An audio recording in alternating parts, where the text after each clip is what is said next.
We just got our hands on the super rare YouTube Diamond play button. These things are kind of hard to come across, so for this video we're building a replicator briefcase to make copies that we may send out to one of you. What's up guys, Grant Thompson, the King of Random. I'm Nate, the Jack of Trades. We're really excited for this video because 10 million of you have joined our channel, and this just arrived in the mail, the coveted YouTube Diamond play button. It's pretty incredible. Like, I've seen unboxing videos and stuff of them before. I've seen some pictures, but they don't really capture it very well, probably because it's so shiny. It's really hard to take good pictures and video of it. You know, the thing that impressed me about this the most wasn't actually the Diamond play button itself, it was the case that it came in. It's a pretty snazzy case. How amazing is this thing? I mean, that's heavy duty. When it showed up and we took it out of the box, it was like, man, that is some serious stuff. And we do not want to waste a good case. So for this video, we're thinking, how could we do something fun with the Diamond play button and the case together? And I think we got some pretty good ideas. Yeah, the case is great, but we are planning to have the Diamond play button out of the case on display, and so that it wouldn't be getting used, and we didn't want it to go to waste. So here's the basic idea. We've got the briefcase that the Diamond play button arrived in. We're going to cut out some of the foam support, build a small internal frame, place the Diamond play button inside, and then fill it with silicone rubber, making a perfect mold.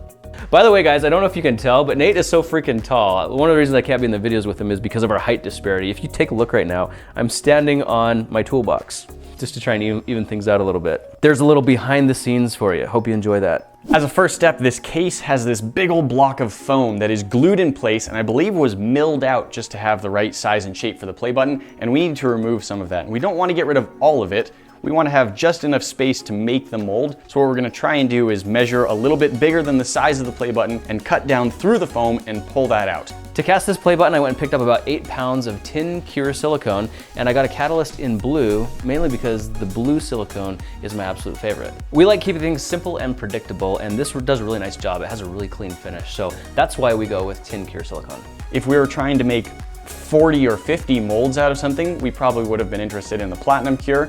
But although we do plan to use this a fair amount, I kind of doubt we'll get to that many. So at this point, we've pretty much got all our materials put together, so let's dive right in and get to work.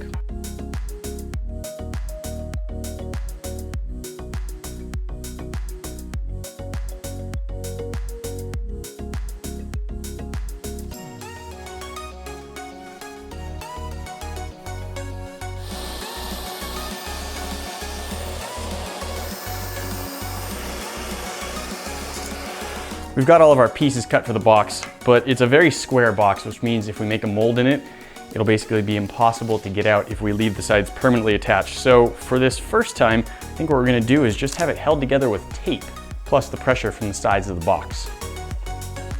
We've got our box, it's all held together with tape, which seems a little ghetto, but I think that will actually work out well for us in the end. When we have to take the mold out, if it were sticking to all those sides and we couldn't take them apart, it would be nearly impossible. So this way we'll be able to remove the tape and just pull the sides down. It should be a lot easier to demold. Wonderful. Now, one side of this play button has this felt surface, and that's what it's designed to be set on as you just have it on display. And we don't want the silicone to ruin that, so I am gonna try and cover that with tape. That is where our play button will sit. We'll of course make sure it's at maximum shininess before we pour any silicone over it. Our box is ready, our play button is ready. Now we need to mix up a whole bunch of silicone.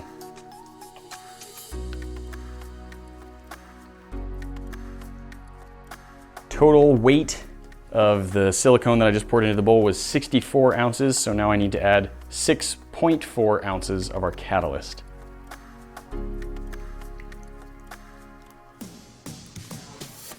Now I need to stir this up until it is one homogeneous mixture.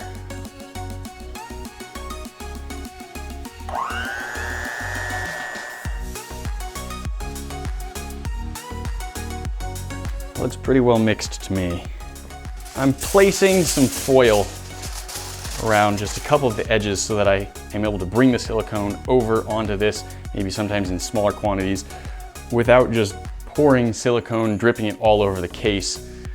I hope it helps. All right, we're gonna start by just getting a thin layer over all of it. Here goes nothing.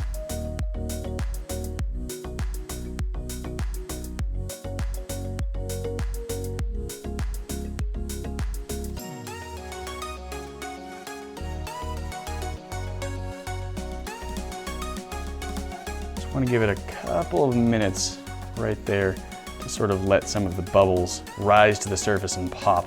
More bubbles will be introduced a little bit. Hopefully a lot of them will leave. But we do want like a nice, clean, shiny surface, of course, right where it's in contact.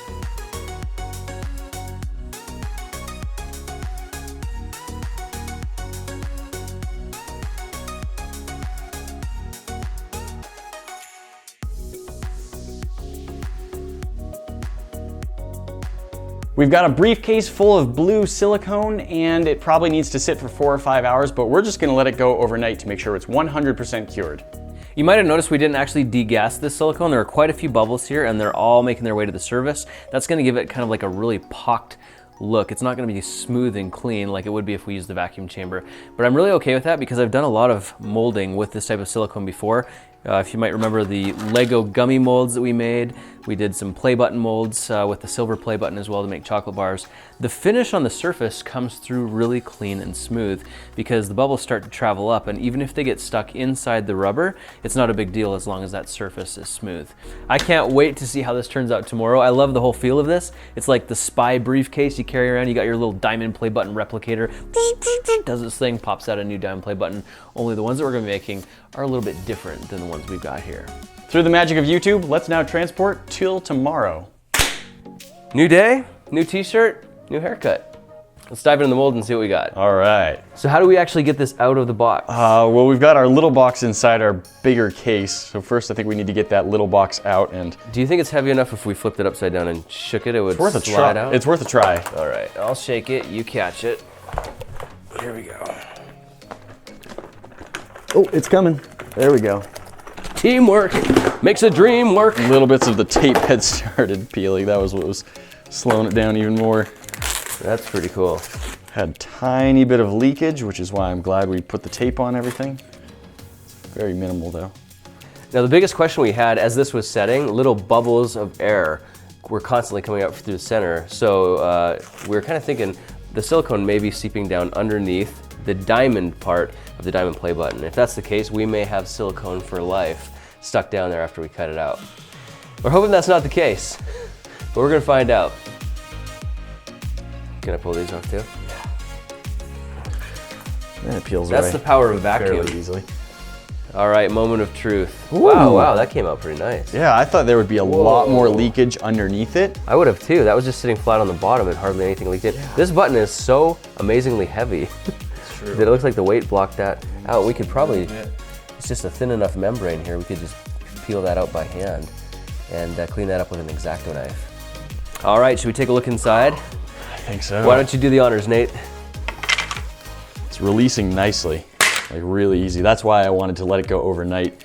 If you only do it for like 3 or 4 hours, a lot of the time it'll just stick a lot more. Ooh, it's got a beautiful shiny texture on the inside. If you can see down in there, look how reflective that is. Yeah, That's as good. nice as it's ever gonna be. We want to keep that. But it is sticking around the gem. Watch the little diamond part pop off.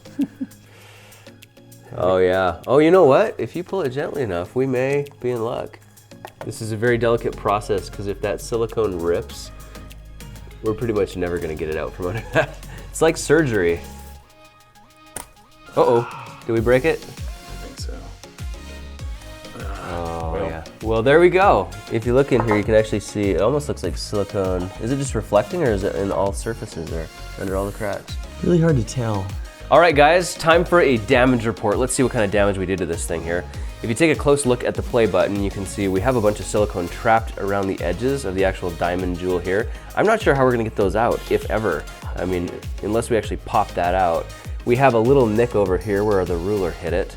And everything else I think could pretty much be cleaned up, buffed up, and it would be as good as new. But the silicone here, there's not really much we can do about that. Also a little bit of silicone stuck to the felt bottom, which I did put a piece of tape on there to try and minimize that, but it was able to get in to the edges. So we've got our little piece of felt here with a little bit of silicone going around the border. It's a good thing it's not an awkward color like blue or anything like that. Now we'll probably just end up pulling that felt right off and replacing it with something else. If you look down the mold here, you're gonna see all these little flappy edges here. That's where it sunk down into the crevices between the jewel. Now what we're gonna do is cut those off. We could recast it with those and it would leave a nice impression or a groove, but we don't want that. We wanna cut that off. We're gonna clean it up with an X-Acto knife or some scissors and get this thing ready for casting. Oh, look, there's a little bit of a bubble there, a little imperfection. We might be able to mix up some silicone and fill that in though.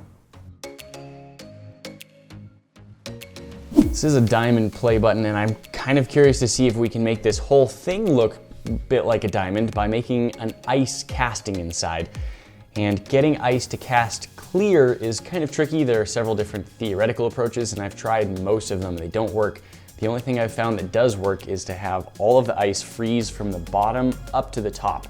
So what we're gonna try doing is filling this with water and then making a styrofoam box that actually goes over the whole thing so that all of the cold goes up through the silicone at the bottom and just slowly freezes it from the bottom to the top. And the way that we've molded this, the bottom is actually the top of our play button.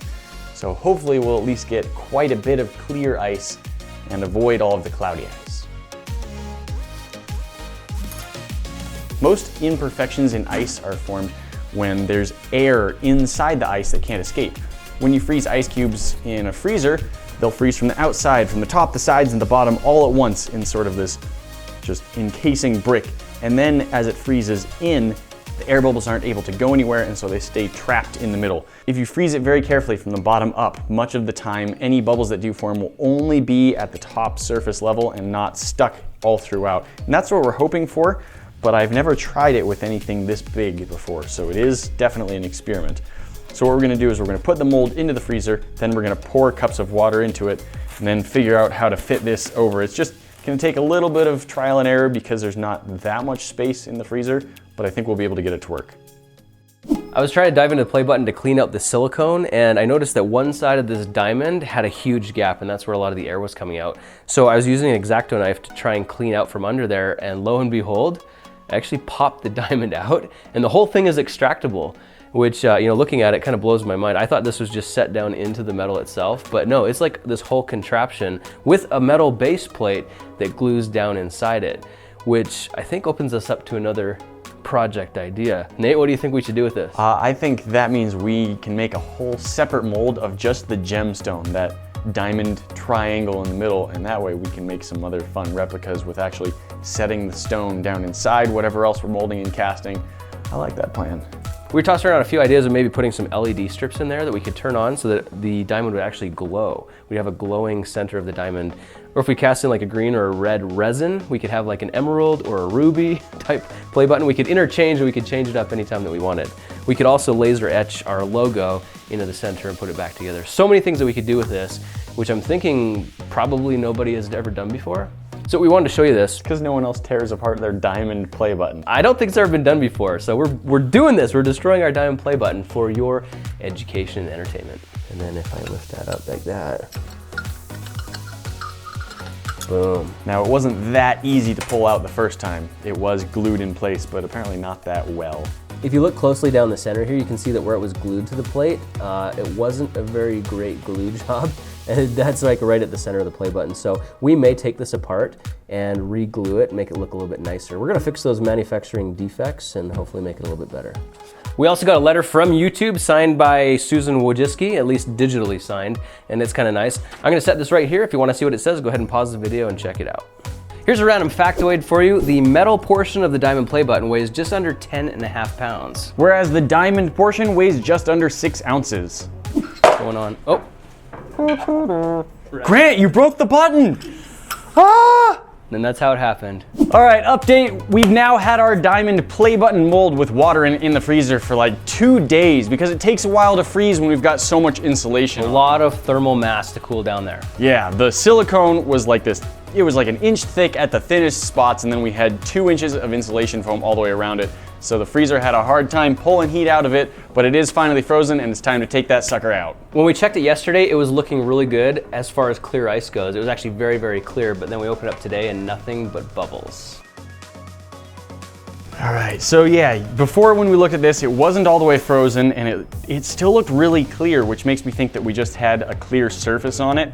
but the inside wasn't frozen yet. But you can see down here, the bubbles only seem to go down 3/4 to an inch deep. I don't think it's gonna be bubbles all the way down. I do think we're gonna have a nice clear surface in contact with the silicone.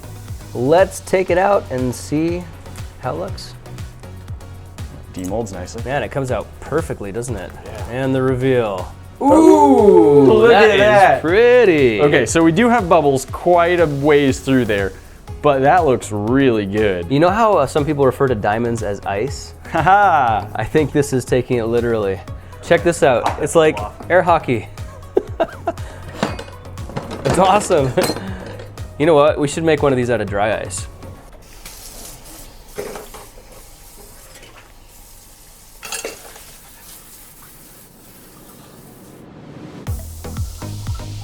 It's so shiny. It just cracked there. We just set this down and you know what I really want to do with this, Nate? Since it's already got a crack in it, I kind of want to take this outside and dunk it through the basketball hoop. Let's do it. Okay.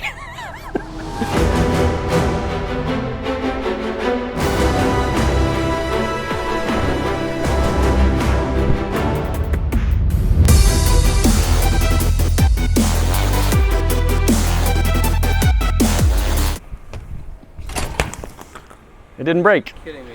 So there we have it, guys. A diamond play button replicator case. What do you think about that, Nate? I like it. I think we're gonna have to find a lot of different things that we can cast in our mold. If you've got anything you want to see us cast in this mold, leave us a comment down below. We want to hear about it. Hey guys, hope you enjoyed this video, really do. If you want to see the next one, we've got one up in the top left corner there you can click. The one down the bottom is the one YouTube thinks you should be watching next. And if you're not already subscribed, click the bomb in the center to join the club, and we will see you in the next video. Talk to you then.